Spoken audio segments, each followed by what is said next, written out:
bukan mengharapkan sesuatu dari manusia. Tapi bagaimana kita mengajak manusia ke jalan Allah dengan ikhlas. Ad'u ilallah ala basirah, dengan dasar ilmu dan keyakinan. Arti dakwah ini harus dengan ilmu. Bukan kepintaran berbicara, bukan kepintaran retorika, bukan.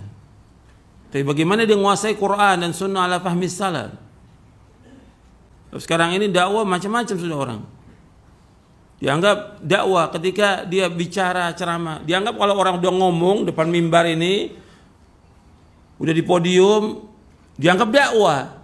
Meskipun dia mengkritik pemerintah, atau dia ngocak, atau dia nggak bawa apa-apa, nggak bawa dalil wala apa. Yang penting pintar retorikanya, orang senang. Ini bukan dakwah. Dakwah itu mengajak manusia kepada Allah. Yang pokok dalam dakwah mengajak manusia untuk mentauhidkan Allah, menjauhkan syirik. Itu dakwah namanya. Itulah yang didakwakan oleh para anbiya wa rasul alaihi wassalatu wassalam. Wa laqad ba'atna fi kulli ummatin rasulan an i'budullah wajtanibut taghut. Dan sungguh kami telah utus pada setiap umat seorang rasul, setiap rasul dakwanya an i'budullah. Hendaklah kalian semua beribadah kepada Allah. Wajtanibut taghut, jauhkan taghut. Jauhkan semua yang disembah oleh manusia kepada selain Allah. Jauhkan mereka itu.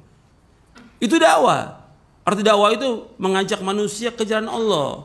Bukan dakwah itu ngocak, bukan jalan-jalan. Dianggap sekarang rusak nih dakwah. Main sepeda dianggap dakwah. Main motor dianggap dakwah. La haula wala. Dianggap main-main agama ini oleh mereka. Enggak boleh dalam Islam. Dakwah itu keseriusan, kesungguhan. Dan Nabi yang mengatakan demikian sallallahu alaihi wasallam, ihris ala ma yanfa'uka wasta'in billah wa la ta'jaz. Berkemauan keraslah kepada yang bermanfaat bagi kamu. Minta tolong kepada Allah, jangan lemah. Nabi yang suruh sungguh-sungguh dalam kita berdakwah ini. Bukan main-main. Bukan ketawa. Bukan ngocak dakwah ini. Bukan mengajak kepada kelompok, bukan. Tapi bagaimana kita menegakkan agama ini. Dan dia tujuan dakwah. Antum catat, ada 3 tujuan dakwah. Yang pertama, supaya tidak ada alasan bagi manusia di hadapan Allah Subhanahu wa taala. Supaya tidak ada alasan bagi manusia di hadapan Allah Subhanahu wa taala. Allah berfirman dalam surah An-Nisa di ayat 165, rusulan mubasysyirin wa mundzirin li'alla yakuna lin-nasi 'ala Allahi hujjatun ba'da ar-rusul wa kana Allahu 'azizan hakima. Allah berfirman dalam surah An-Nisa ayat 165, rusulan mubasysyirin wa mundzirin li'alla yakuna lin-nasi 'ala Allahi hujjatun ba'da ar-rusul wa kana Allahu 'azizan hakima. Rasul-rasul yang memberikan kabar gembira dan mengancam supaya tidak ada alasan lagi manusia di hadapan Allah sesudah diutusnya para rasul alaihi wassalatu wassalam. Dan adalah Allah itu maha gagah dan maha bijaksana. Arti rasul-rasul yang diutus oleh Allah memberikan kabar gembira. Dengan apa? Dengan sorga. Dengan kebahagiaan bagi orang-orang yang taat. Bagi orang-orang yang beriman kepada Allah dan Rasulnya dan beriman kepada yaumul akhir.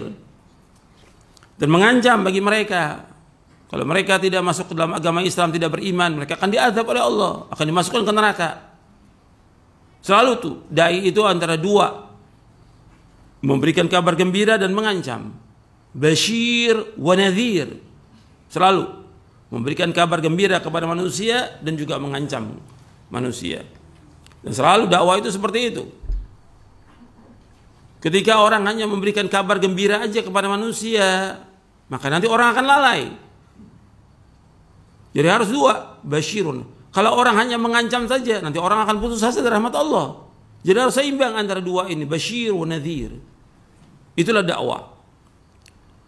Yang pertama kali mereka dakwakan, para anbiya wa rasul mendakwakan dakwah tauhid. Karena Allah menciptakan manusia ini dan jin untuk apa?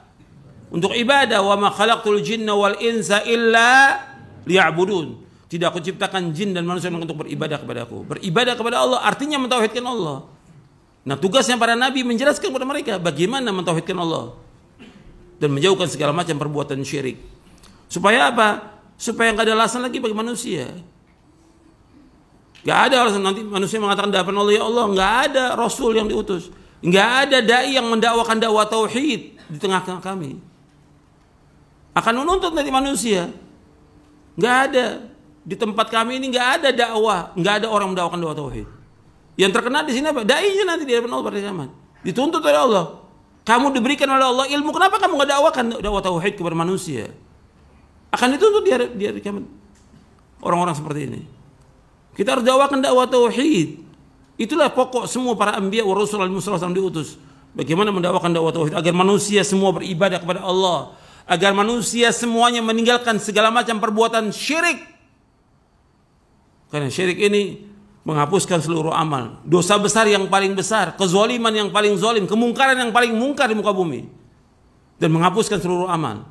Dan tempatnya neraka, kekal dalam neraka selama-lamanya orang yang berbuat syirik. Makanya ini dakwah. Jadi harus kita berusaha bagaimana menegakkan dakwah tauhid ini di depan umat ini. Itu yang paling pokok, bukan yang lain.